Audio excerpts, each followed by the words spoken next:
And welcome back to Lake of Voices. Now, this time we're going to dive in. We're going to try and get onto the guides route. In order to do that, we need to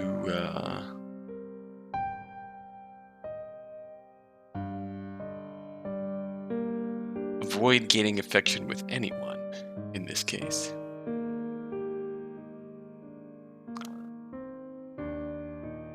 Which is probably going to mean getting someone killed. So I suppose on that note, we'll just run right through here.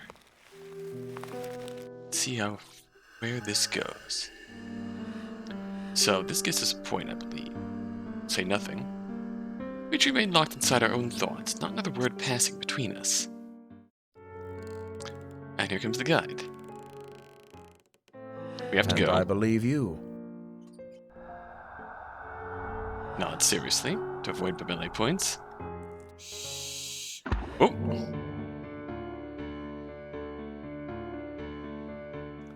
Kick it off. So, I'm going to say current format. Turn. Make a hard turn, following the guide leaving Margaret at the rear. Melee's footsteps stays. Wait, do we in the right place? Hold up.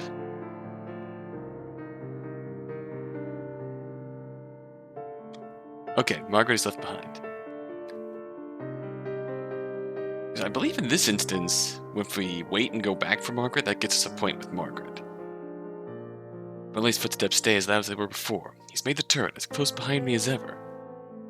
Out of the corner of my eye, I see Margaret turn around to try to come back to us, only to have the bridge in front of her fall away.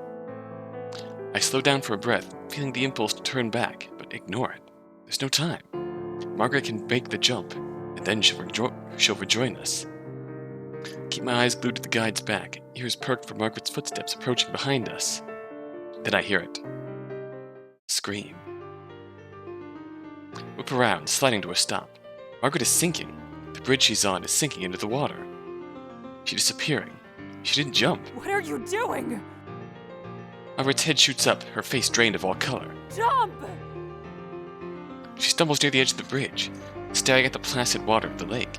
Even from a distance I can see her shaking. I can't say if it is from the bridge's descent or her own fear.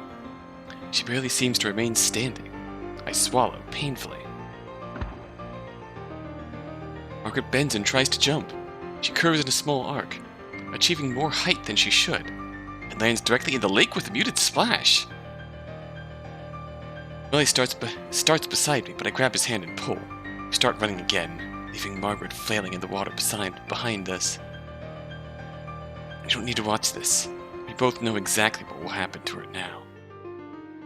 Margaret's anguished cries pierce the night, then the screaming stops. My legs grow weak. It isn't right. I push myself to keep going. But Melee curses between heavy breaths, calling those things every foul name in his large book.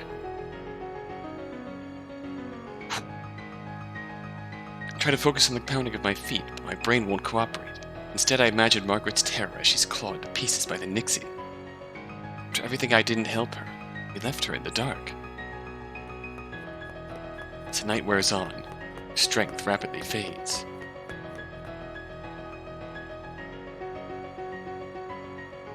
How much longer will this last? People have to rest sometime. Almost as if in response to my thought, the guide abruptly halts. I skid to a stop as well, sliding on the surface of the wood. Back. Ooh.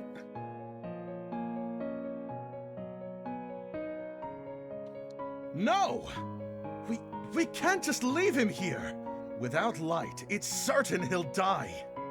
He won't make it regardless. The guide turns to look at us, his eyes seeming to glow from the closeness of his lantern. For the first time I feel uncomfortable in his presence. Whoever shelters him will only risk dragging themselves down with him. Leave him. I glance at my partner, but Melee is outraged. trying to think of some kind of compromise when the guide speaks again, his voice cutting. If the man comes, then whoever is shielding him will have to remain at a distance from the rest of the group. Far enough that you can't see me, just my light. That is how you will travel across the bridges. I didn't agree to lead this man, and I won't. If you ask me to, I will leave you all behind. And just like that, God isn't here to save our lives, but merely to show us the way. We're on our own. Amelia and I frantically share more looks between each other, trying to communicate without words. Neither of us have a desire to speak and be the first to make a choice. Sorry, friend, we're not quite ready to save you yet. Found yourself alone, out alone and unlit on Sinnlos. Exactly! Something must be wrong with you. Oh no, sounds like you've been talking with my father. It's had a weak little laugh, coupled with an eyebrow raise, a voice trembling. No one really knows what to make of this. Ooh. It's not even the right way. It is for me. Oh? You must have come quite a ways if it was the other shore you started on. Man's smile grows. Good. That's not so bad.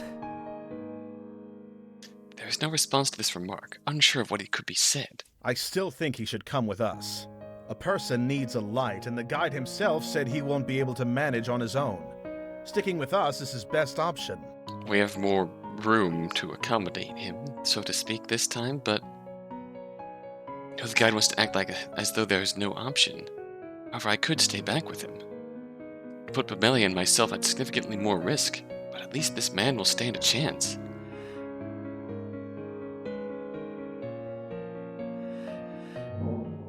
We can't risk it. Billy stares at the man as he leaves. Both watch him drag his little frame down the bridge, quickly fading from sight. We had to let him go. Already suffered the loss of one of our own. Alas, the guide was right. There are no other options. Well, that is what I have to believe. We need to get through this somehow, and being weighed down with guilt will only distract us. The guide starts moving again at a quick pace. Oh, gotta run. Cannot lose another lantern at this point. We're almost to the island.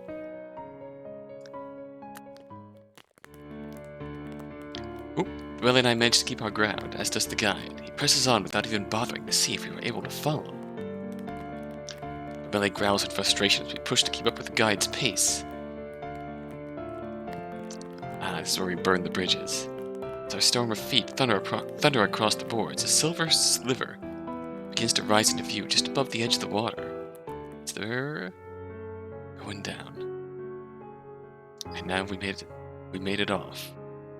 Despite still having the comfort of one another, incapable of doing any true good, only able to save ourselves.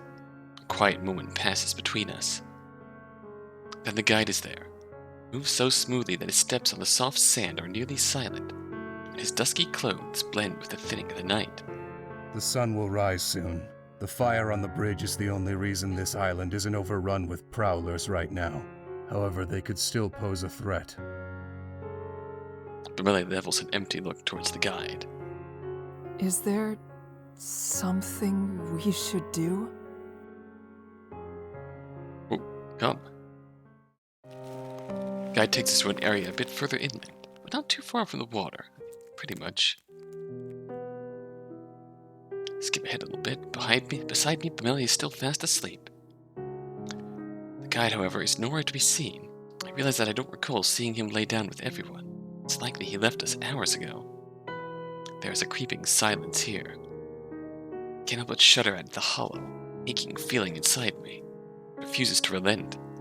I shift my weight back and forth, unsure of what to do with myself. Memories of last night's harrowing journey flicker through my mind. Melee wakes suddenly, rising with alarm. Mouth opens, then shuts. After a moment of fumbling, a word finally escapes. Hello. But Melee gives me a gentle smile and makes his way over to me. Morning. A pocket of quiet descends over us. Melee sighs. The atmosphere is weighing on him already. We should eat something soon. Yes.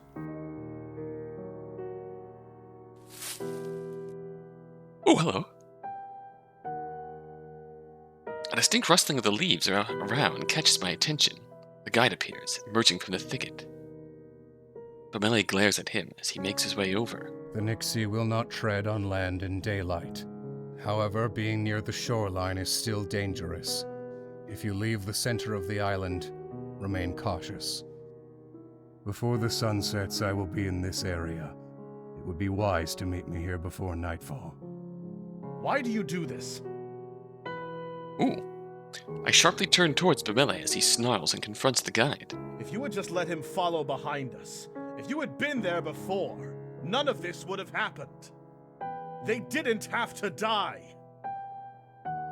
The guide looks away, seemingly unaffected. If all you're going to do is leave everyone to be lost, then why bother guiding us at all? Despite Bamele's severe words, the guide apparently considers his piece here finished. He turns toward the forested area from which he came. Wait! Bamele calls out to the guide, reaching out towards him. Before he can make contact, I quickly place a hand on his shoulder. He lowers his arm to his side, but I can still feel wrath emanating from him. We stay this way until the guide disappears from view. Bamele begins to kick at the ground, spraying tiny pieces of gravel about. Bamele, I know you're angry, but regardless of our feelings, we need the guide. If he leaves us, we'll all die. And we've done so well with him? I give him a cold glance. We won't even know which bridge to take without the guide. Bamele knows that. This needs to stop. There are people counting on us to make it back. We can't afford to lose our way. The anger etched into his face. Expression fades into sadness. I can't stay here right now. Quietly, I speak. Oh, we could, Going to speak with the guide. Pull my hands into fists, steel my will, and start advancing in the direction the guide went. Push my way through the branches and reach the other shore of the island. I see the guide with his back towards me. I didn't try to be quiet as I approached. He must have heard me. You haven't asked me to leave. Does that mean I can speak to you? You may say what you like. When he turns to face me, one feeling comes to the forefront of my mind.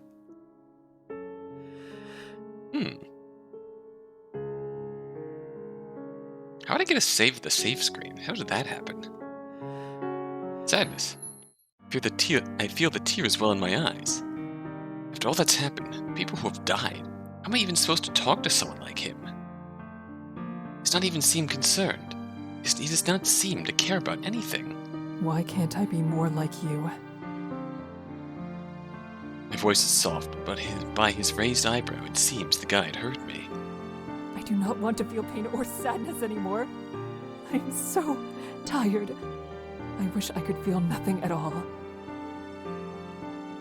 My head droops, and I cover my face and cry. How are you able to go through this every day? Is it nothing more than becoming used to it? I have seen death so many times since becoming a guard, and even before that I was familiar with loss, yet it still hurts so much. The sting has not dulled at all. I have simply learned to hide it better. And now it seems I cannot even do that. I cannot stop sobbing. Tears just continue to fall. His disinterest strangely makes it easier to let my true self show. Although he remains silent, I can still feel the guide near me. He has not abandoned me here. Oh. For some time I managed to stifle the tears and look up at him. His eyes are distant, looking out across the expanse of Sinnlos. You do not need practice. You need a new perspective. You can see 1,000 deaths and still feel pain at each one, so long as they hold meaning for you. New perspective? How can I do otherwise? Losing one's life is a tragedy. There are people dying even as we speak. You do not care about them. I do not have to see those with my own eyes. But you can still decide that those deaths are not relevant to you. Or perhaps you choose to feel that whether a person dies sooner or later makes no difference. Or even that death is to be preferred over life in this world. At least they have peace. Their death may even be beneficial to others. Any such idea would be fine. Pick what is easiest for you to swallow. A reflection of his own view? It sounds so cold, but he's simply giving what I asked for. I'm not able to stop myself from inquiring further. What is your perspective? He pauses a moment in thought. The villages in this area pay me so that I am able to stay and lead people when needed. But making a living is not the reason I do so. Neither is it so I can help those who wish to cross. I stay here so that I can make certain as few people attempt the journey as possible. Ah, What? I have decided to believe that I make a difference in the amount of those who come in contact with Sinnlos. So long as I am here, others rarely try to cross on their own. They either wait for the few trips I am able to make, or don't go at all. I can also turn someone away if I feel they are unfit. ah. My one hope in this life is that someday people will never attempt to cross the bridges again. For a moment I can feel the genuine emotion in his words. It is a futile dream, I know. It is impossible to convince everyone. Then the feelings are gone. For those who do insist upon going, well, if their life is worth risking to save a few days of travel time, then it isn't worth very much at all. Understand? Yes. Fine. He closes his eyes and thoughtlessly brushes a few loose strands of his hair back behind his ear. He seems to be losing some of his patience. For some reason, it is hard for me to see the guide acting so normal. It makes me realize how I never truly saw him for what he was.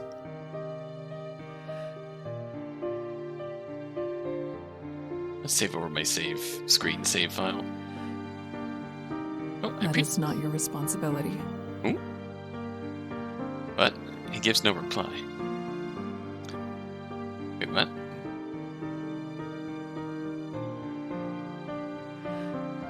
What? Oh, that's interesting. It's not your fault. What?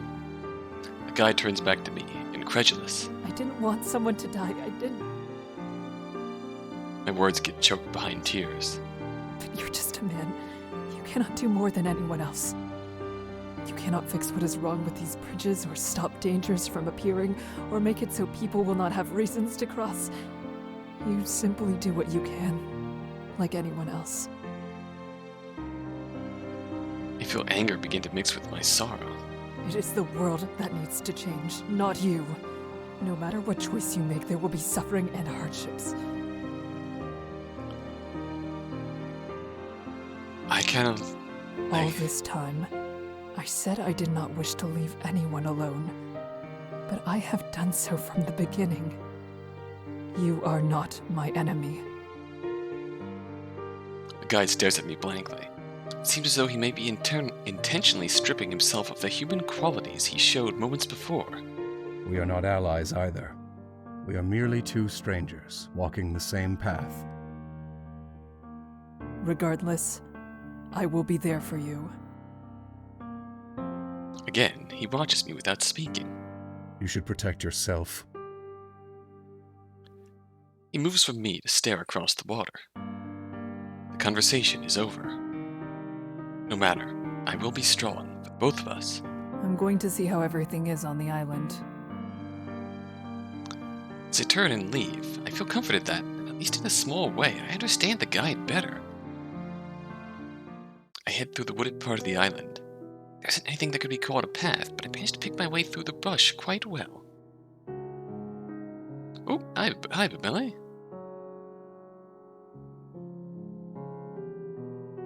That is an interesting perspective from our friend the guide.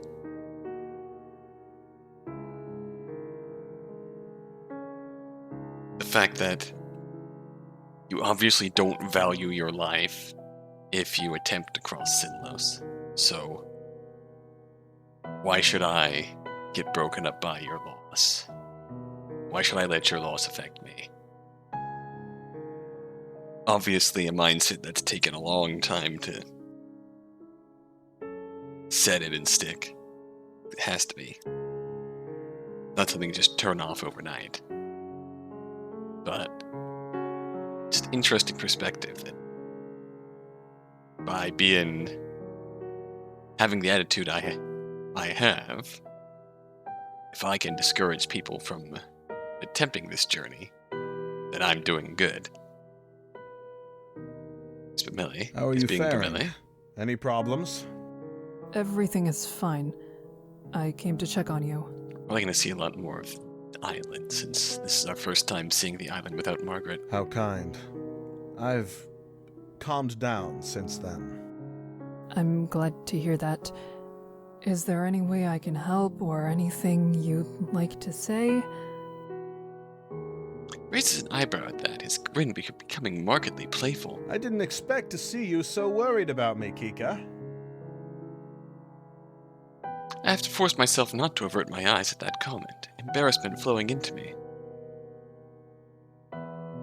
Billy notices my reaction. He does not draw attention to it, however. Instead, he throws his arms out wide with a sour expression. Have you seen the guide?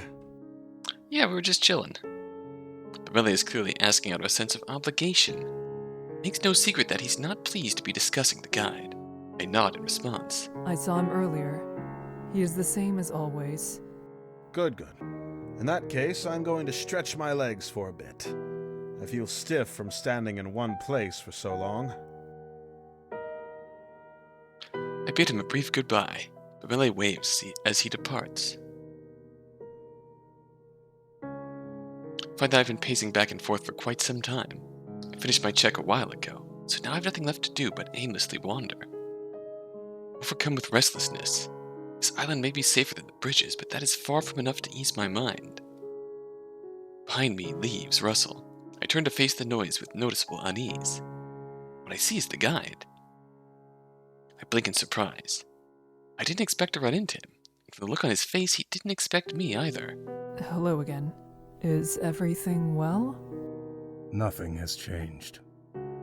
Fair enough. I consider his words. That is the best we can all hope for under these circumstances. The guide nods. Yes. Yes. It won't be much longer before it's time to depart. I will wait here for the time being. Fine. The guide is a strange figure. Oftentimes it feels as though he has scarcely any presence at all, and at other times he makes me feel apprehensive. In this instance, however, I don't mind his company whatsoever. We wait in somber silence until the sun begins to vanish from the sky. It is time to go to the meeting point. I nod.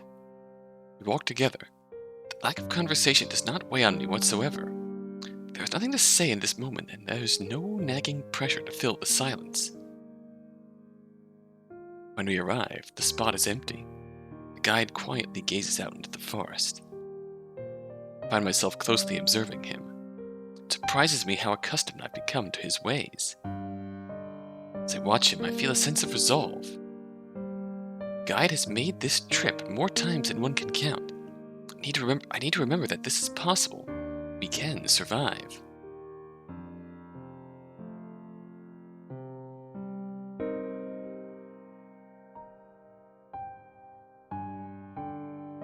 Before too long, Bameli appears. He gives me a half smile as he waves. Hello there. I wave back at him. The group now complete, the mood becomes tense. I can no longer ignore the fact that it's nearly time to leave again. However, I refuse to let go of this newfound determination. All three of us wait in silence until darkness overtakes the island. Night settles in, like a shroud over the land.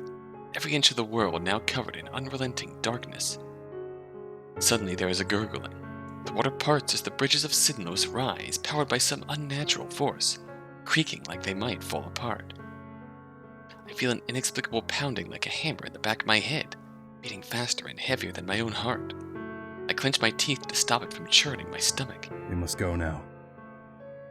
The guy doesn't wait for any replies. briskly starting in the direction of the shore. Babele and I match his pace. We can feel the air weighing on us, a sensation that slows our steps despite being rested. Something hovers in my mind, the mirrored memory of the beginning of last night's journey. One day ago feels like a lifetime past. The thick inky water sloshes reluctantly off the boards, bleeding back into the lake until it finally stills. A shudder crawls over my body as I place my foot on the boards, but I quickly shake it off. I have no other option. I have to go through this again. We don't even get the ending of failing to get on the boards.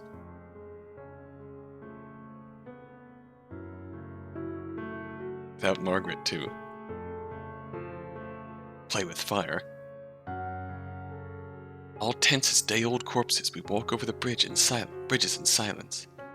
The only sound that accompanies us is the thick lapping of the water at the bridge.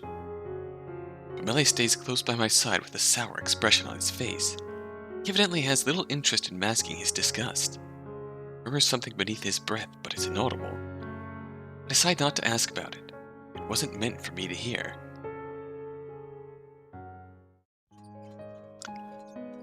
It feels as though barely any time has passed when it is explained that half the night has crept by. We encountered a few sunken bridges which forced us to reroute, while other paths were rotten enough to make us stagger our steps. However, the biggest threat of all is eerily absent, the prowlers. I haven't seen more than shadowy glimpses of them down other paths. Even those may have simply been tricks of the fog. I feel I may be even more on edge tonight than the last. Judging by Babele's tenseness, he isn't set at ease by their lack of presence either. Why? I whisper the question softly, almost silently as I scan left and right across the impossibly empty bridges for any sign of movement. I ponder whether they're still weary from the consuming blaze that lit up the night yesterday, or if they're less dragging themselves across the bridges than usual because many have already gotten what they wanted. My skin crawls with the touch of icy fingers at the thought, and I can't control the sharp shiver that travels down my spine.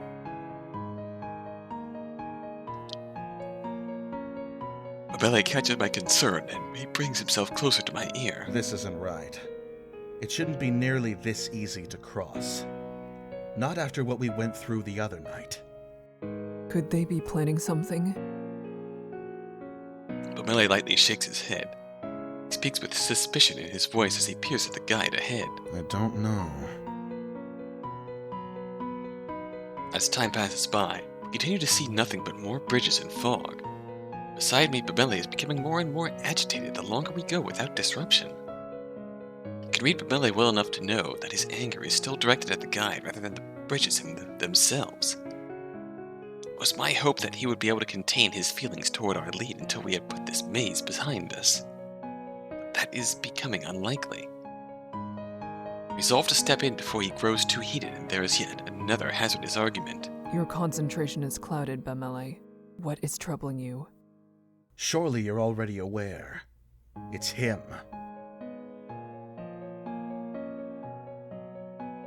Babele glowers hatefully at the guide. I purse my lips for a moment before continuing, resigned. I do know that. However, you need to stop allowing that to consume you, or else you could get hurt. Or even... Babele releases an exasperated sigh while crossly folding his arms. That isn't possible. I can't stop myself from thinking about it. Everything makes so much sense now. Oh? What do you mean by that?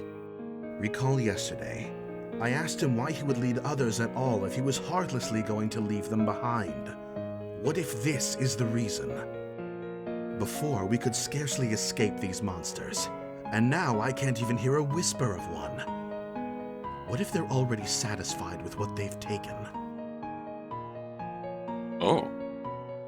My eyes widen and I stifle a gasp. The situation at hand giving both of us a reason to think on that possibility is absolutely unsettling. But his conclusion is even worse still. The notion of the guide allowing others to die unnecessarily on purpose makes it less dangerous for the remaining few. That's not something I was prepared for. It couldn't be. Even back when we started, the first time we met the guide, he mentioned that at least one of us would die before the journey was finished. Didn't that exchange seem strange to you? He said it as though it was a price to pay for coming with him. The guide is free to do as he pleases. He can and will threaten to leave the entire group behind at so much as a hint of resistance. Nothing is stopping him. He knew this was going to happen. He had to know. I take a few moments to breathe. Despite the danger, I only barely resist shutting my eyes against the world. We need to make it to the other side. We must keep moving forward and survive. The guide is our only way across. Usual reply to Bamele's worries does not make an impression. His eyes are not swayed. He continues to stare into me. I am saying he cannot be trusted with our lives at this very moment. I need an answer to that, Kika. What do you really think? Ooh, this is an interesting choice. I do not agree. Bamele's face darkens for a moment. I continue. The guide may not care what fate lies ahead for us, that is fair to say, but that is not the same as intentionally conspiring against us. Bamele opens his mouth in an attempt to counter. However, I raise my palm to stop him. Perhaps you may be right, Bamele. I'm not blindly trusting the guide. However, I believe it's too early to come to such a dire conclusion. I will not rashly accuse him unless there is sufficient evidence supporting it. When I said that I was going to look out for the guide as well as the others, I meant it. He seems to have more to say on the matter, but he finally sighs and drops the topic. Instead, he pensively looks forward and we continue on. Our progress continues steadily and we still encounter no significant difficulties. How much longer until we reach the other side? We've traveled quite a ways. Bamele's quiet breaking question doesn't sound particularly enthused. It should only be another couple of hours. Huh. Bamele presses X to doubt. Bamele is unconvinced. It's not only I who notices. The guide suddenly stops. Eerily, he turns his head to the side and looks back at us. Is there a problem with that? Is there? Oh no. We progressed through the bridges at a much quicker clip this time. Bamele's question was not idle curiosity. He was confirming that fact for himself. I should have known. The guide looks to be slightly irritated over the attitude Bamele has taken. If you have something to say, you should say it. Unless you're afraid that I'm going to leave you behind. His statement lands heavily on us. Did he listen to our conversation? There were no sounds to cover our voices. However, I had assumed that we were far enough away from the guide to keep our words to ourselves. He stares with such an icy expression I nearly freeze in place. Bamele, on the other hand, heats up and grows more hostile. He leaves my side to rush into the guide's flickering light. Oh no. Don't. This is going much too far. I urge him to come back. He ignores me and takes a stand facing the guide. Am I right? Are you going to leave us behind after what I've done? The guide isn't bothered at all by Bamele entering his space. He gives a level answer. No. Well, that's grand. In that case, I'd like to know if I'm on the right track about something else. Are the monsters missing because they've already eaten? Or is there some other reason why they've all mysteriously vanished? The guide pauses for a moment. His eyes close and become completely still. It's possible. Bamele glares at the guide over the admittance. It's as though he heard nothing after the first line the guide spoke. The guide is unfazed. If you enter these bridges, all you should expect is death. That is no secret. You need to stop putting so much energy into finding meaning, or else you will end up like the others. Bamele ends up speechless, caught off guard by the guide openly discussing his accusation. The guide continues at Bamele's silence, annoyance leaking into his voice. You think that the results would have been different if only I had said more or did something differently, but that is not true. The conclusion would be exactly the same.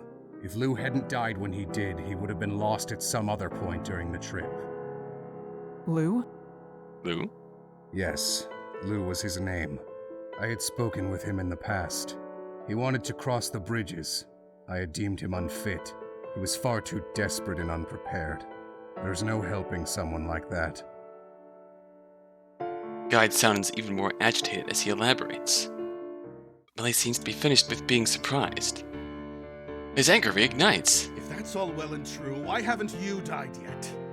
How is it that you've been able to cross these horrendous bridges over and over again without suffering the same consequences as everyone else?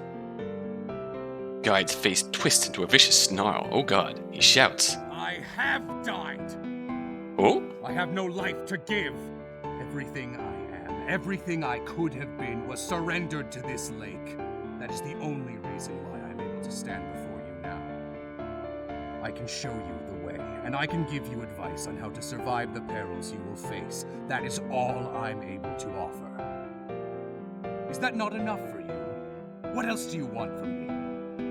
Ooh. Kindness, sympathy. It's been far too many years since I was capable of giving anything like that. Finally stops to catch his breath, though the emotion in his eyes still shines intently. There is no response from either of us. I feel gut-wrenching sadness for the guide. He deserves to have as good a life as any of us. Agonizing silence permeates the air. No one dares to even move. Uh-oh. The tension is cut as the boards beneath me start to creak. My eyes dart down. The bridge is sinking. Rapidly. Instinctively I jump backwards, but the new section of bridge groans horribly as it too starts to tilt into the water. They keep getting farther and farther away with each disappearing platform I move off of. Kika! Uh-oh. Look at Bamele's call. My chest tightens when I see him and the guide on what has become the other side of a small chasm. I leap back just in time as the bridge under me snaps like a twig. Glancing over and over again, they keep getting farther and farther away with each disappearing platform I move off of. Dread creeps up my neck as I nearly lose my footing once I realize what's happening. Desperately stumbling backwards, I finally managed to regain my balance. I use this to leap far enough back that the bridge I land on doesn't immediately start to fall apart under my weight. In another 3 swift steps, I am finally on sturdy wood. Bridges reluctantly stop shifting and settle. The only trace left of what was once a huge section of bridge is a few splintered boards floating in the murky water. The lake consumed it. Somehow I am not surprised. Regaining my bearings, I face what has become of my circumstances. I am now separated from Bamele and the guide by a far wider gorge than anyone could leap. My throat goes bone dry as I teeter at the end of the bridge, mind wildly scrambling for a solution that doesn't come. I lock on Bamele's face. It's completely aghast, darting from one side of the bridge to the other like a panicked animal. There's no mistaking that he's desperate to help me in some way. However, there's also no mistaking that there aren't any options available to him. I turn to the guide with pleading eyes, all his earlier hostility sunken with the bridges. I'm too far off to grasp what Bamele is asking, but I get the impression he is seeing if there's another way.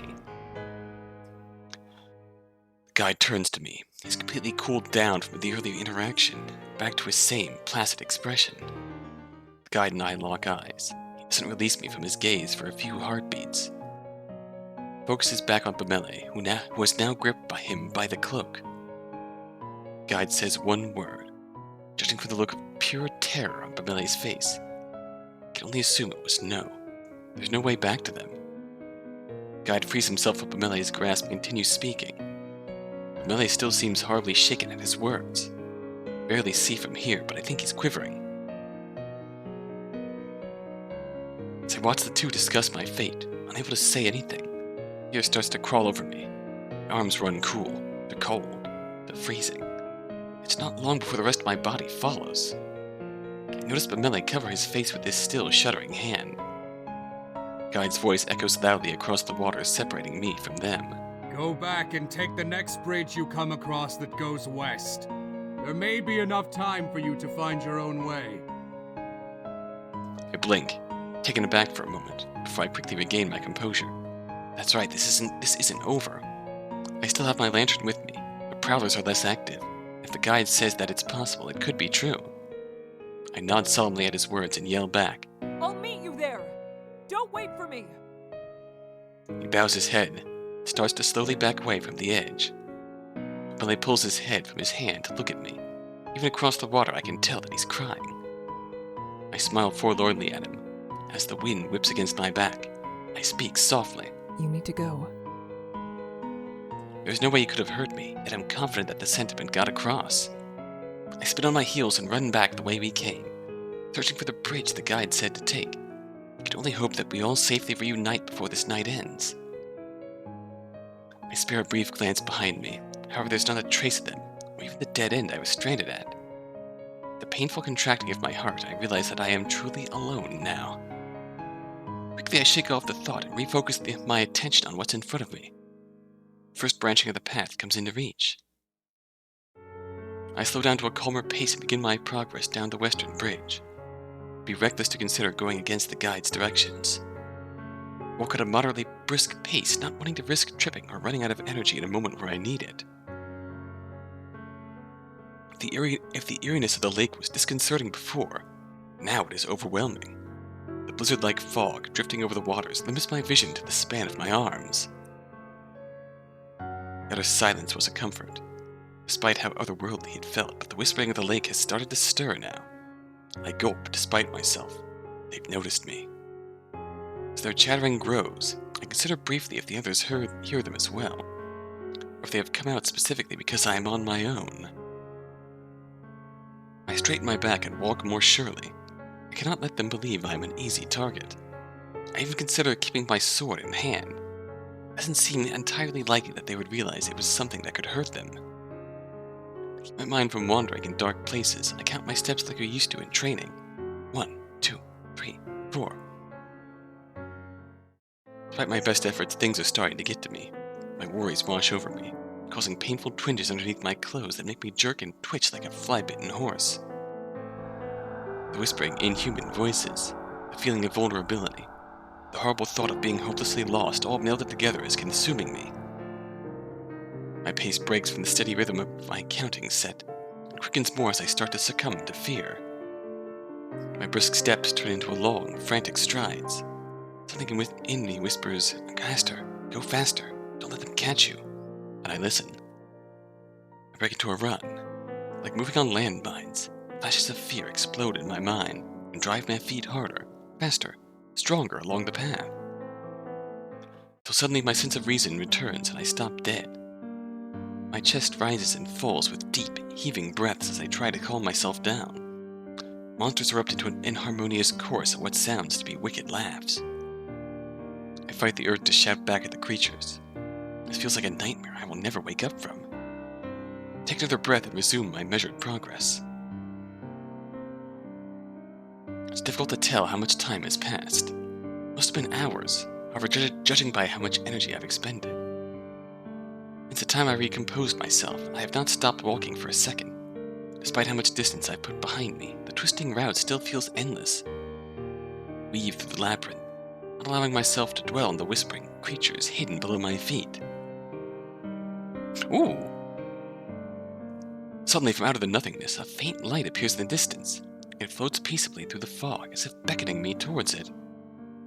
The worry that my tired eyes are playing tricks on my mind drives me to furiously rub them and look again. There it remains, drifting alone. Are the bridges ablaze again? No, the light isn't growing. Could it be the shore? Mesmerized, I begin to sprint towards the phantom light. The shine gets brighter and sharper until the source becomes clear. It's the lantern of the guide. He's here. My eyes widen incredulously as I stop in front of him. I cannot believe this. We're able to reunite in this maddening world of fog. Out of the shock, I notice immediately that he stands alone, but Melee is not with him. The weight of what that means hits me like a physical blow. I can only manage one word. Where? On the shore. What? How? A fountain of questions fills up my mind, yet I am no longer capable of releasing any kind of sound. Seeing the struggles I am having in processing what's happening, Guide reaffirms the fact of the matter. We reached the other side. No one has died. Fractions of tears form in the corners of my eyes, and for a brief moment I'm completely overjoyed. Melee made it. He's alive. Safe. Now that it is obvious I fully understand, the guide unceremoniously turns around and heads down the bridge. We need to move quickly. I blink several times, unsure of how to react to what could be considered a miracle, but I instinctively follow to avoid being left behind. Our journey continues. Bridges, the lake, the destination, and the guide. All the same as they ever were. Yet for me, nothing feels the same. I have lost my sense of grounding. In this strange new situation, talking to the guide does not seem especially daunting. It makes it possible for me to finally speak aloud what has been lurking in my mind. Why are you here? Truly made it to the shore, what would compel him to return to the maze? It's a risk he of all people would know is great. He answers without turning. I'm not allowed to see his face, but I get the sense that he is frowning. Do you assume the death of a traveler is my first choice? To have any worth as a guide of this lake, you cannot be a fool, but neither can you be a coward. I knew that you would still be here. The guide leaves it there, yet my eyes well up with tears that threatened to spill over. He believed I would survive. He put his trust in my abilities enough to come and find me. Thank you. I watch the guide's smooth gait as we continue on. Countless thoughts I want to tell him dance around my mind. However, he is the one to break the growing silence. That is surprising in and of itself. What he actually says is even more so. Would you like to tie a string between us? Oh, What? Tying a string from my wrist to yours will ensure we don't drift too far apart, and is a reminder you're not alone. If someone is taken, the string will snap. It is calming without putting either person in further danger. that's surprisingly thoughtful of you. It cannot be done when there are many people. The lines would become tangled. Since it is only the two of us, it is an option I can offer you. Flicks his eyes back to search for my response. That's... actually... Oh yes. I stand awkwardly, dumbfounded by that offer. Somehow the idea makes me nervous, but I cannot argue its benefits. The guide ceases walking as well and dives a hand into his coat. I fidget in place, trying to remain alert. Rummaging for a moment, he brings a spool of string out of his pocket. The guide pivots his body and tosses it to me. Manages to catch the spinning spool in the air as it attempts to unravel. Tie it to the end of your wrist, and then throw it back. I do as instructed, tying the knot tight. After giving the guide a signal, I toss the string across the length of bridge to him. It creates a thin brown lifeline between us. He catches it dexterously with his free hand. Turning to the side for a moment, he rests his staff in the crook of his arm, snaps the string, storing it the rest of it away before he locks the other end onto his own wrist. The guide gathers a section of our link in his hand and tugs on it, making sure that my side isn't too loose. He stares down the path at me and we make eye contact. As he gazes into me, I notice that there isn't any emptiness in his eyes, only strength. When did he change? I begin to wonder if I was the one who had to change in order to see what was always there. He shifts his focus away, and the action pulls me forcibly back into reality. Wait for the guide to get proper hold of his staff, and then we begin walking once more. The whispers of the lake ring loudly into the night. Occasionally I steal a look down at the string. The effect it's having on me already is quite remarkable. Seeing it connect from my wrist to his does make me feel far better. It hasn't made us safer, but the dread of being left alone again has faded. I find myself wishing I could get those thoughts across to him. However, I am aware enough to know this is not the time for those kinds of concerns. The whispers died down until they had completely dissipated like steam in the cold. The remaining sounds in my sphere of awareness now are our footsteps and my measured breathing. Earlier the guide mentioned that the talking amongst one another was fine, as long as you remained aware of what is happening. Wonder whether he would mind conversing. Is it to divert worries like it was on the first night? Is that I would like to hear him speak further? The more I've learned about him, the more interested I've become.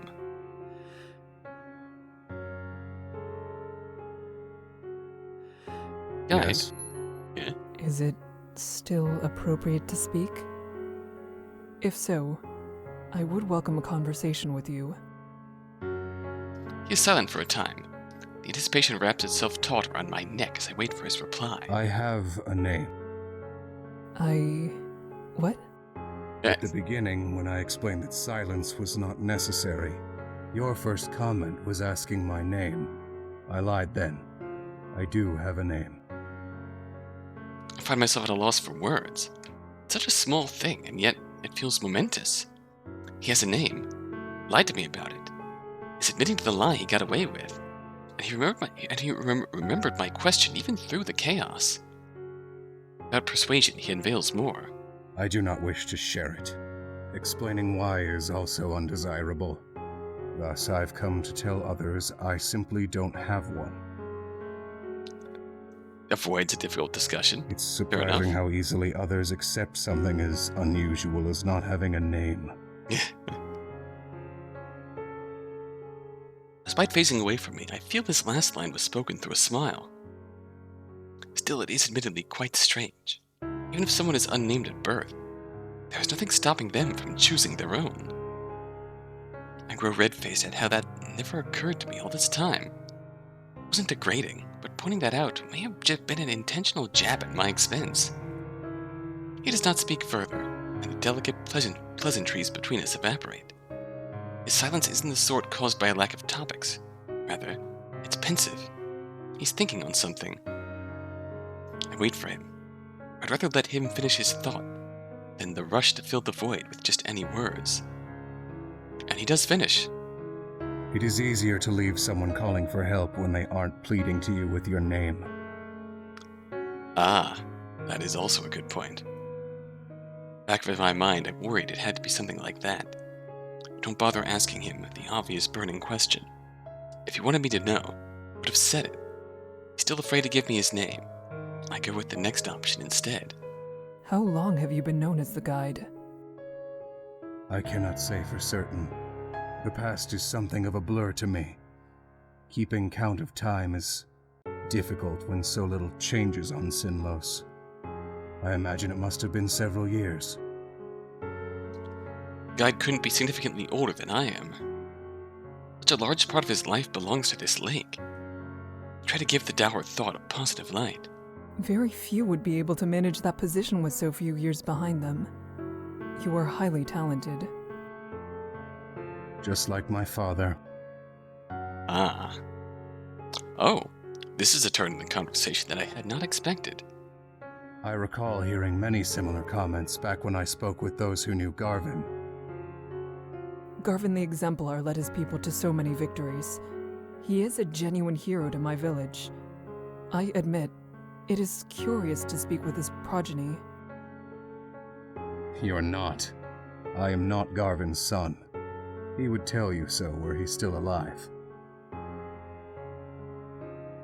He disowned our friend the Guide, and the Guide obviously long accepted that.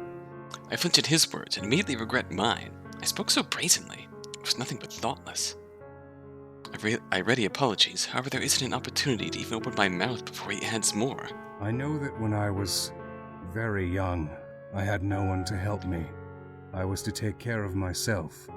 One day I decided to travel to the shores of Sinnlos, where Garvin was. No one attempted to stop me.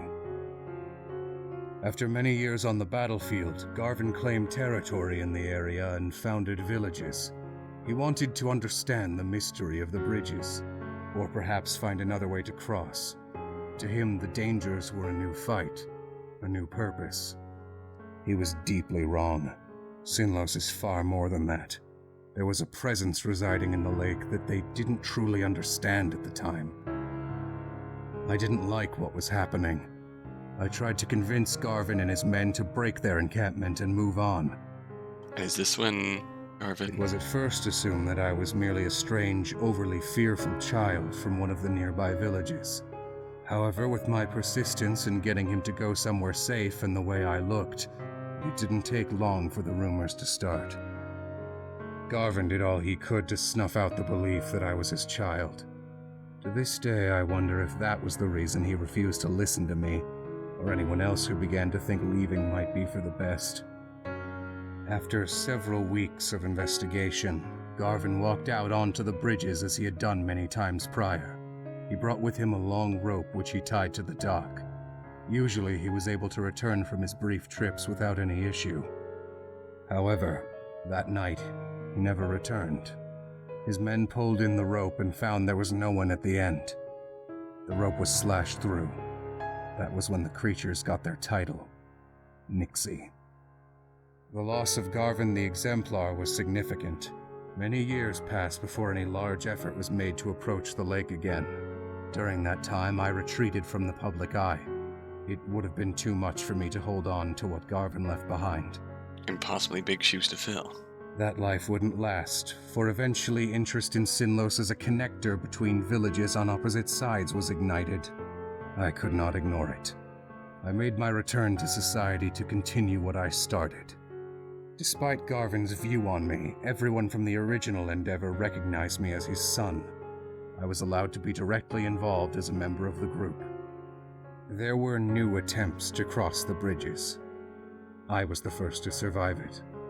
All who were on the journey with me were lost. I left whoever had difficulties to the maze. It was a seemingly endless night. Death was at every turn. However, turning this back was not an option any longer. They were now willing to accept the loss of a few if it could mean success in the end. That's brutal. I cannot criticize them for it. I was willing to accept the same for my own cause. I continued to cross the lake solely to show people firsthand the horrors. I told myself that I was to survive the trips at all costs. If I didn't, what would become of my hope for the future? The ones who did not live to tell the tale were an inevitability I did not turn away from. My remorselessness, innate talent, and luck were what enabled me to make it across each time. And then it came to be that no one who knew of what lies in Sinnlos wanted to cross without me. My experience was invaluable. I used that to my advantage.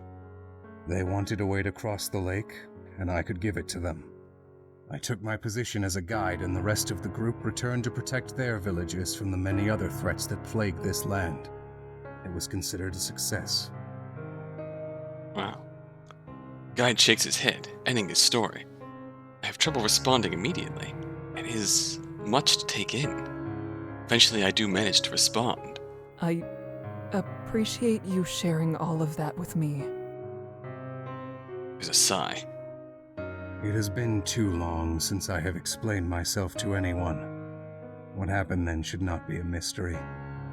And yet, it is difficult for me to speak of. Understandably.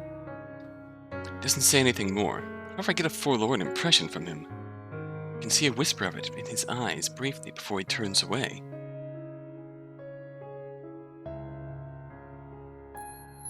I'm not sure how close we are to land, but we have definitely made progress at a steady rate.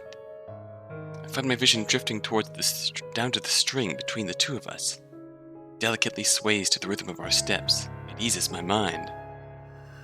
Nixie grow louder again. They're whispers ringing in an eerie chorus from both sides of the bridge. Between their chatter, I hear what I believe is a sigh from the guide. Kika. The sound of my name spoken so irritably catches me off guard.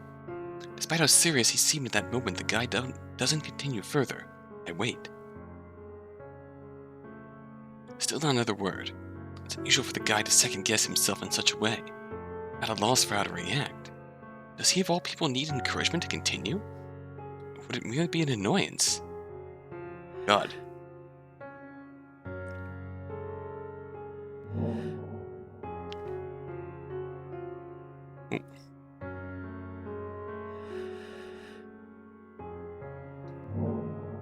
If you speak, please do. The guide sighs. There's a feel to it. I've never heard from him before. I apologize for what I said earlier, before the bridge sank. At the time, I was simply frustrated. This journey has not gone as I would have liked. Yet, that is no excuse for my behavior. Oh. I'm not sure what to say. Was that truly worrying him? Unexpected seems much too weak a word to describe this. I have grown accustomed to withholding sympathy from those I guide in order to protect myself. But that does not mean I do not feel it. At least, I wish to think that I still do. Somewhere deep within me. To hear him speak this way is more meaningful than he might realize.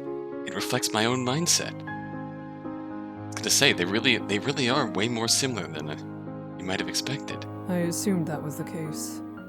One cannot get angry if one does not feel something. When indifference is merely a mask, it can be hard to maintain. I understand that all too well. It seems you do. We have that much in common. I smile faintly. Your mask is far more secure than mine. Yes, I would say so. This exchange makes my smile grow. To truly connect with someone who I can relate to is nice. I didn't hope anyone felt the same sense of weakness I did. I acknowledge the consideration you have shown towards me thus far. However, if you feel yourself sympathizing with me, you would do best to ignore it. Even if my position in life is difficult, I do not regret it. I'm not the only one who noticed a connection beginning to form. I would not have felt the need to reaffirm a sense of separation between us otherwise. I cannot help but reflect on all that I have learned about the guide on this painful journey we've shared. His determination in even the most difficult circumstances, his hope to keep others safe, his vexation at failing to do so, his concern for me and my wishes, and even his hints of humor. It is far too late for me to feel nothing towards him. The most I could do now was hide behind that false mask of indifference. I cannot ignore your troubles so easily. I suppose this means I failed to follow your advice on finding a new perspective. If even you are not able to surmount those painful feelings, there is no chance for me. I won't run from what is difficult any longer. So I can say I followed that lesson from you, at least. The guide pauses before speaking again. Our situations aren't the same. You face your challenge willingly. I have no choice. In some ways, life is its own maze. There are so many directions ahead with no way of knowing where they will take you. But it is not that way for me. There is only this one path. I cannot go back. I cannot take another way. And I cannot stop. We know that Kika's default ending when she survives the journey is to go around encouraging people not to get on the bridges. We know that this is what the guide wants as well. So, is this another road? Another option here?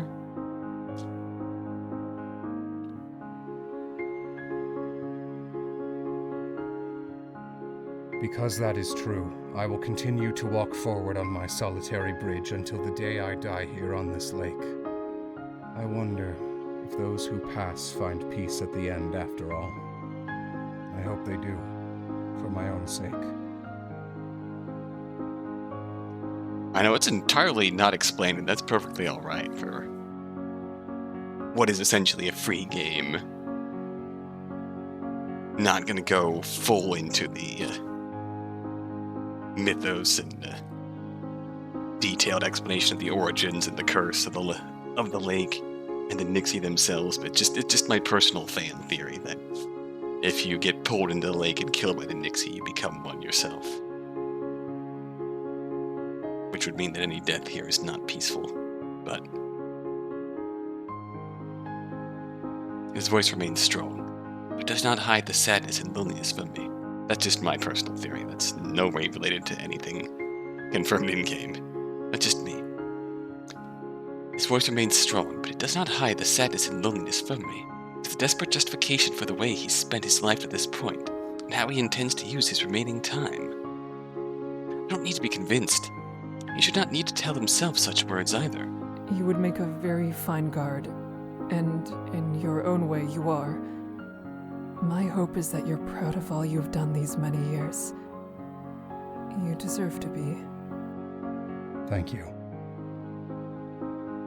His voice is soft, but I hear him through the silence. In this moment it feels as though there is only us. You're welcome. There are no more words between us, and we continue on.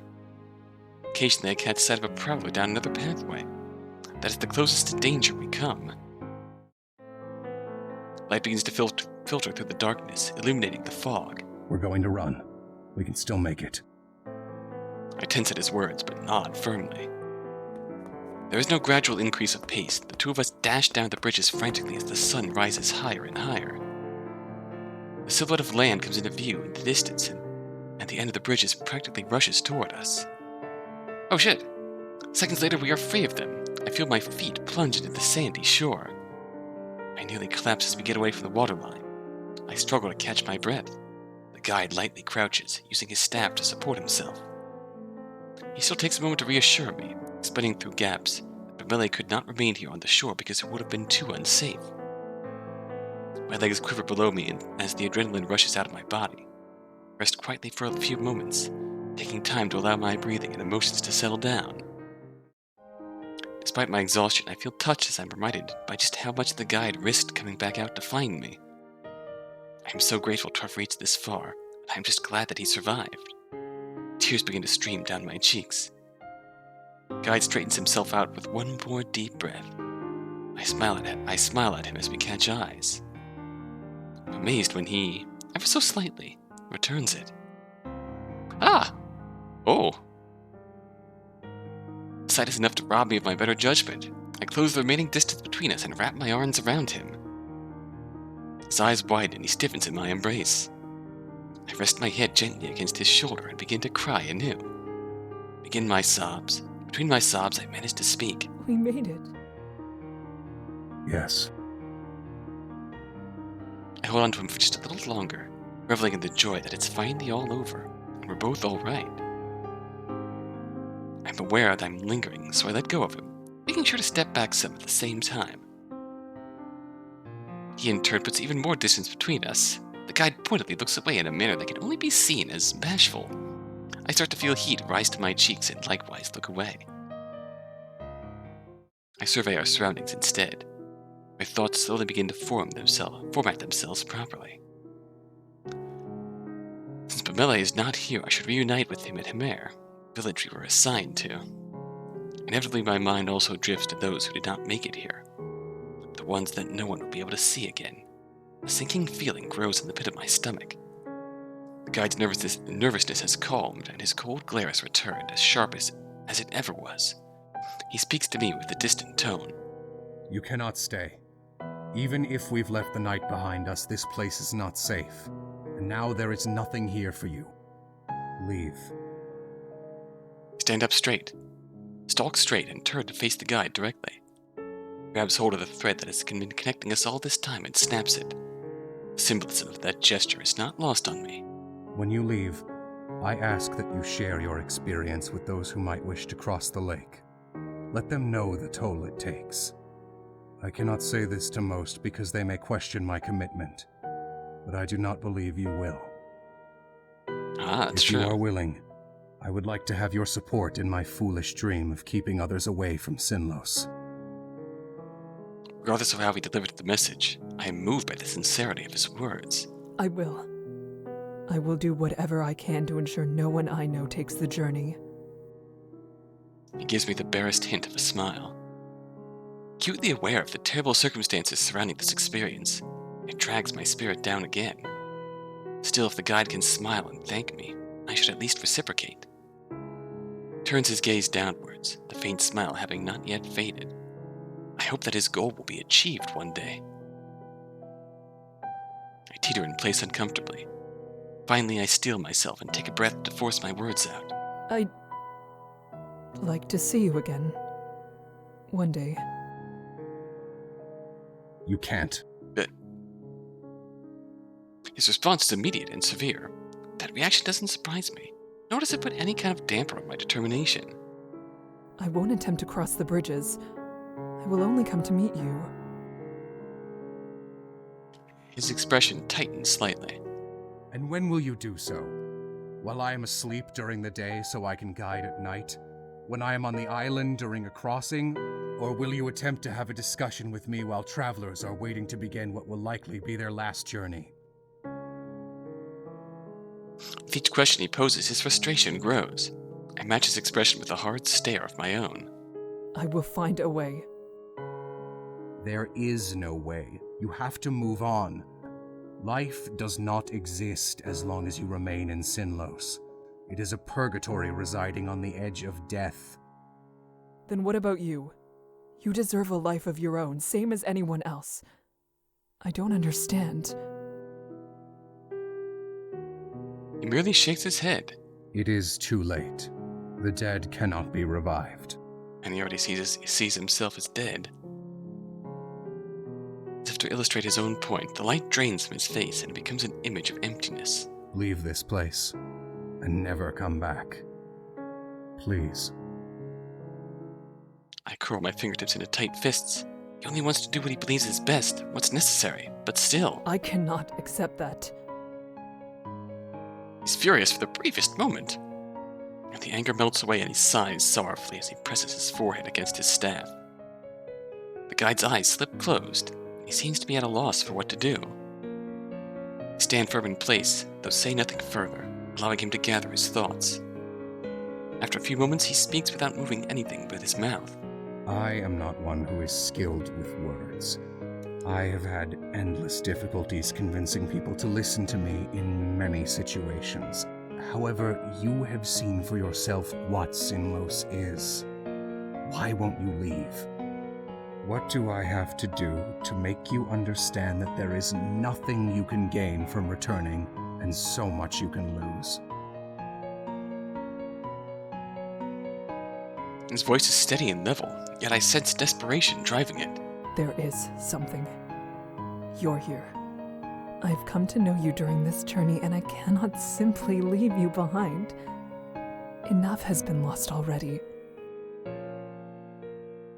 His eyes flick open, settling on my face. His expression is unreadable. Silently, the guide stands upright, turns his back to me, and walks onto the bridges. Wait! I step in front of the bridges warily. Where did this such incredible recklessness come from? I can't fathom what he's possibly thinking. I squinted my eyes, trying to see into the fog. This is madness. But if it was a certain death, he would have not that. This is madness. But if it was a certain death, he would not have done it. I choose to believe in his abilities and hastily run onto the bridges after the guide. We've come too far for me to let it go this way. I doesn't venture very far into the maze. He has already stopped and moved to face me as I rush up towards him. The sun has almost risen. The bridges will sink any moment. We need to return to the shore. It's terrifying, isn't it? This lake and these bridges. You wouldn't deny that, would you?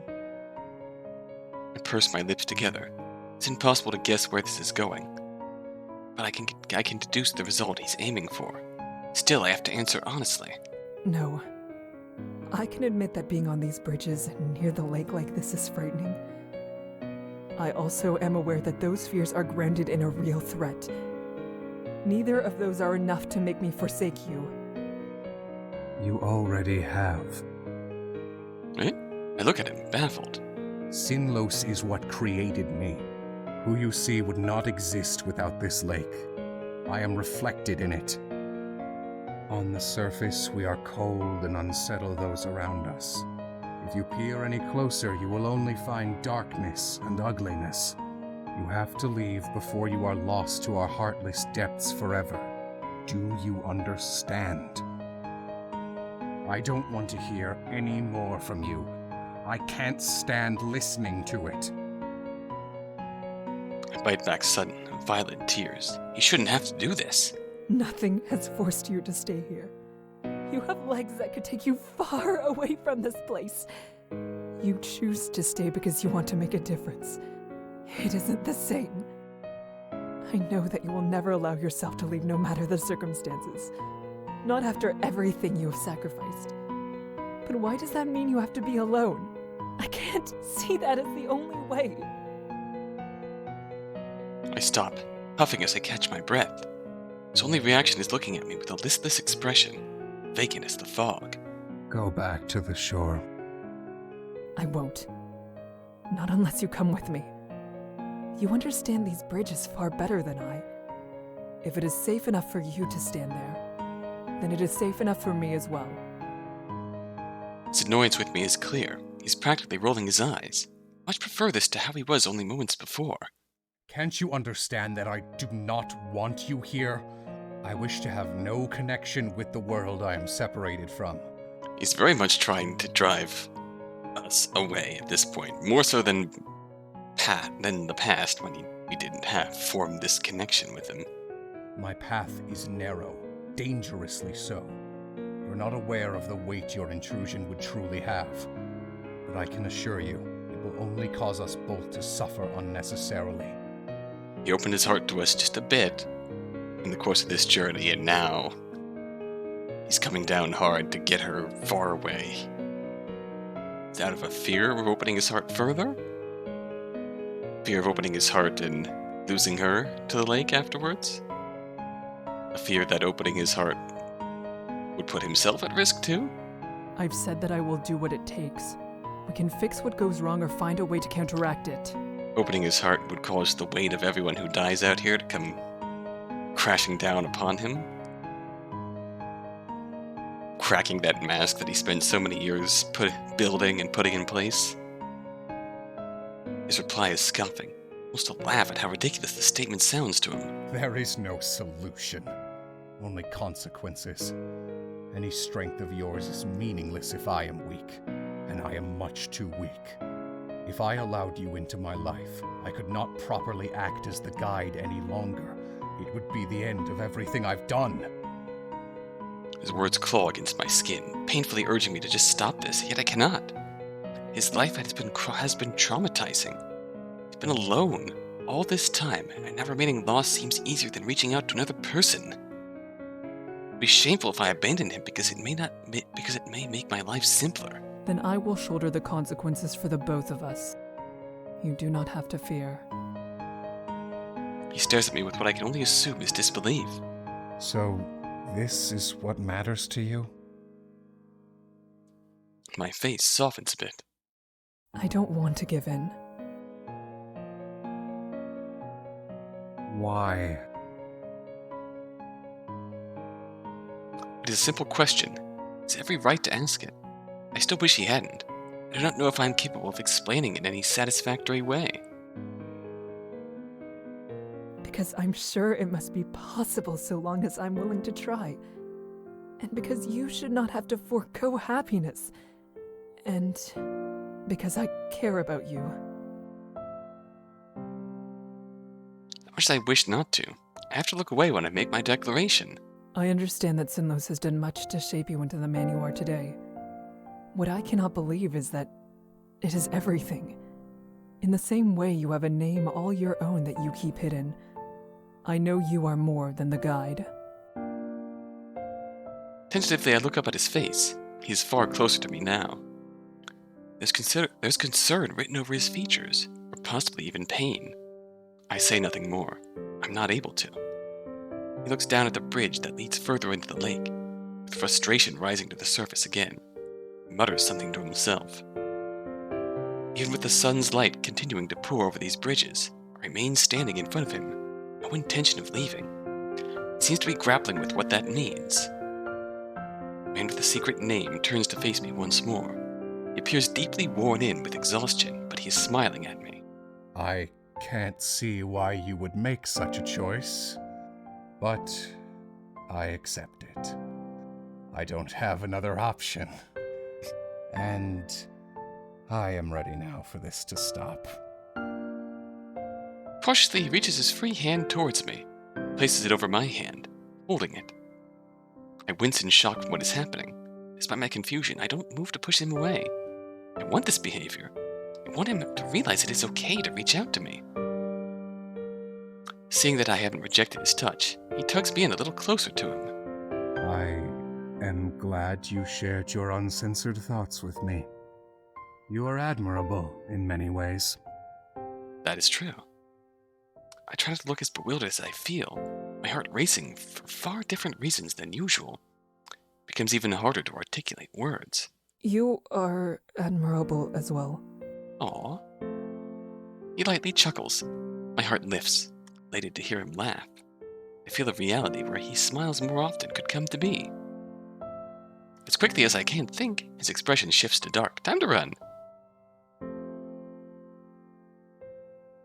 I intend to ask why, but I'm interrupted by him wrapping his staff hand around my back.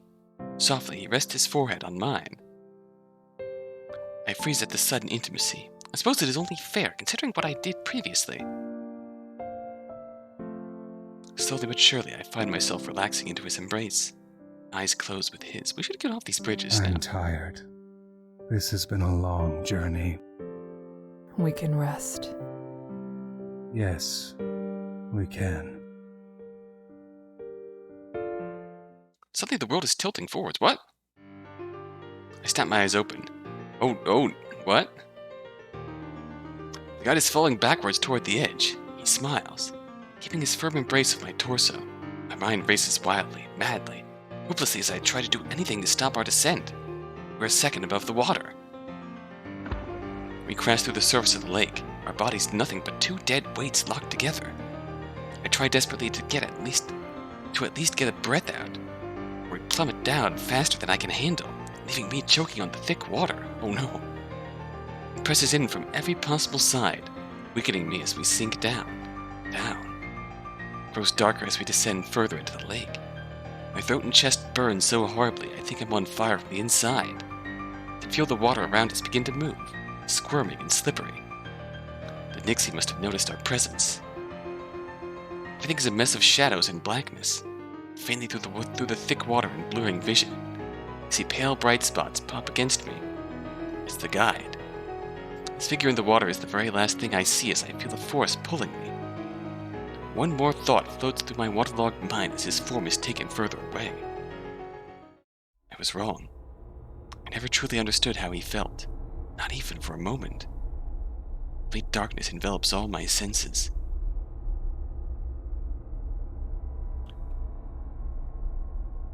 Wow. We just got a bad ending. That was a hell of a bad ending. Holy shit. How? What? Whoa.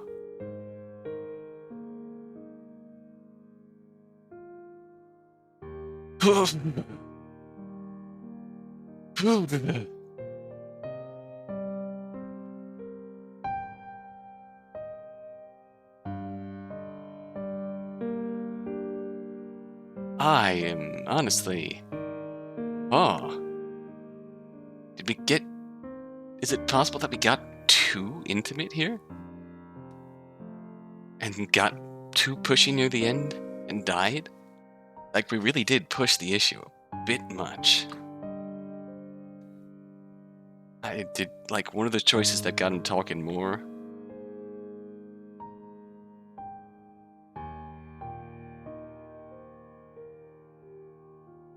Like, say if we remain silent. It seems he truly has no desire to continue. I have no right to push the issue. Two of us keep pace as we cross bridge after bridge. Okay, let's keep moving. Close to danger we come. Let's move on.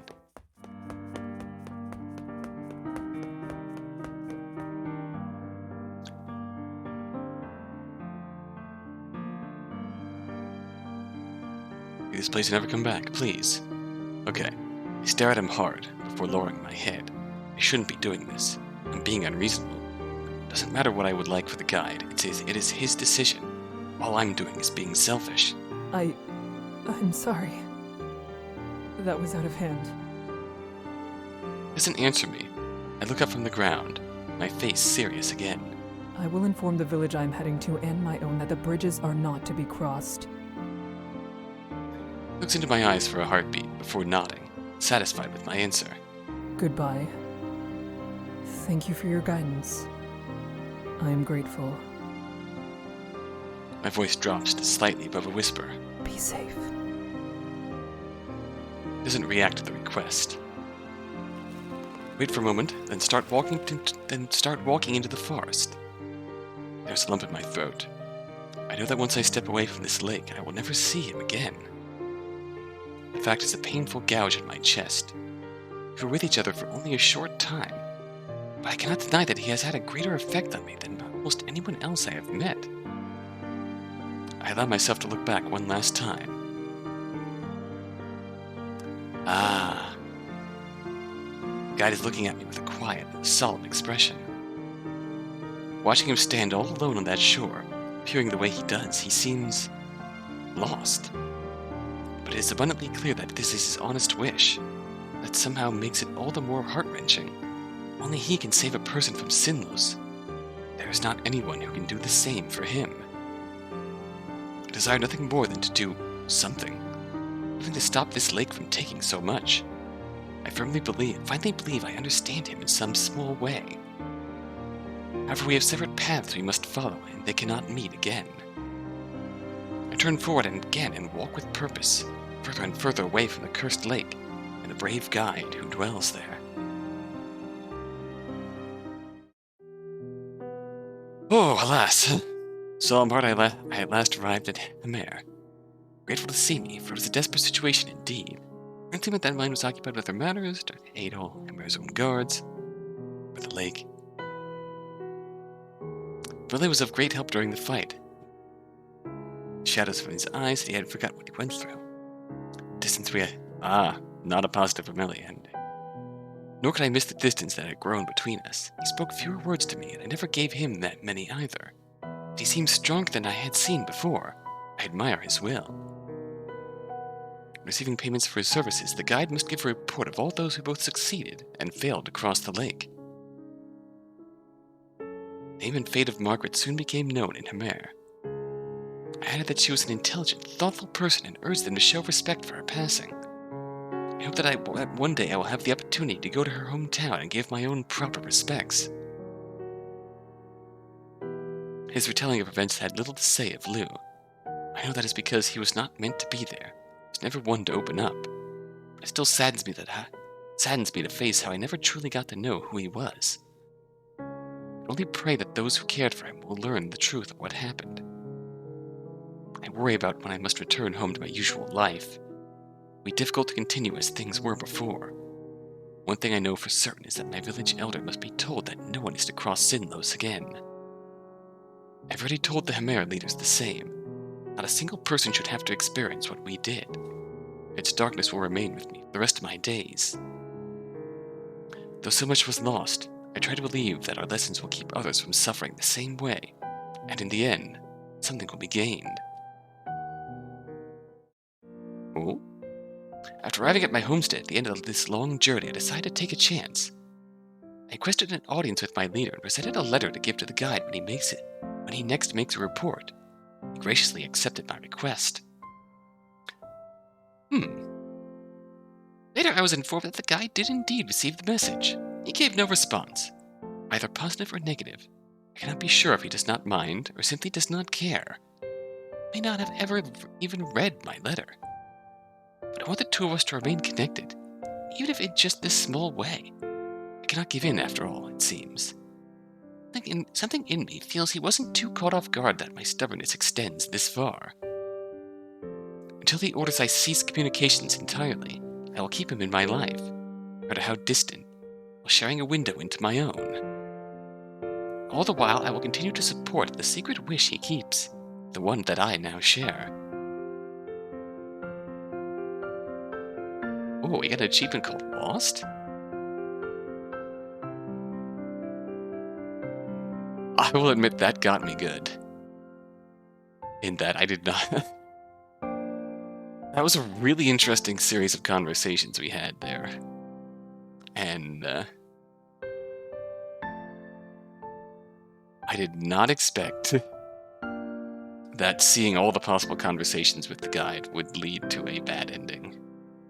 But, man.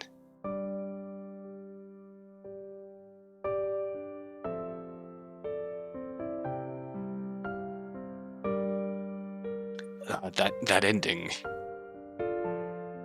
That bad ending we got earlier. Empty. The description just says the dead cannot be revived. I suppose if we push him too far, he decides that the only way to get us to stop is to give himself back to the lake. It's, really, I can't say any more on that than what Kika realizes when we don't, undergo when we don't take that final discussion choice with him.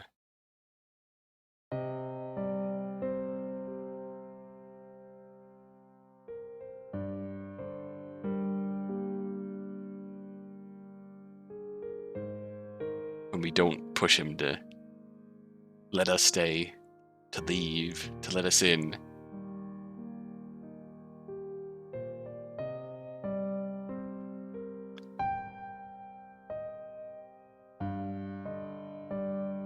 Comes down to it's his choice in the end, as much as it hurts. It's his choice, and it's selfish of me to try and push him otherwise.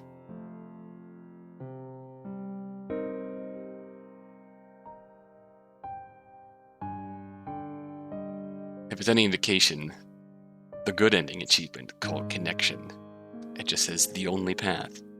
It is the only way. It is the only way. We can't save him. We could only support him from afar. Interestingly, we also got an achievement called Lost. It just says, yet a way was found. I wonder if that has something to do with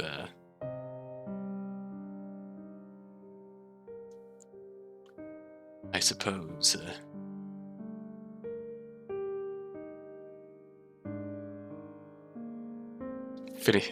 making it across the bridges while losing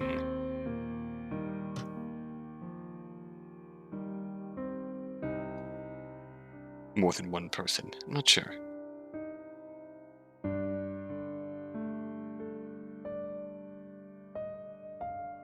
But that was way more interesting. I'd say way more interesting. That was a very interesting look into the mindset of someone who really, this is his life. Understand?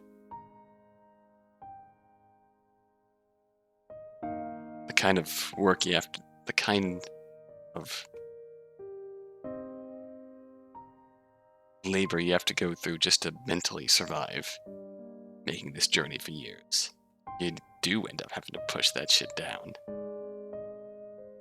But this was a really interesting look that it was never really gone.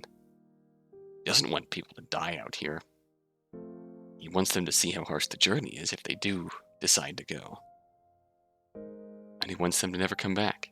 Simple as that. And that's a good goal, I think. That's a really good goal. It seems there is not understandably, there's not a romantic ending with the guy. There's only just a hope of keeping his dream alive.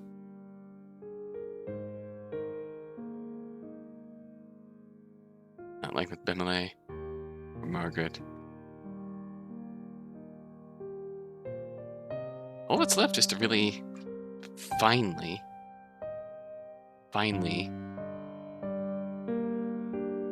go back and save Lou. I have a feeling it's gonna take things in a radically different direction. So next time, we are all Lou all the time. Until then, thanks for watching.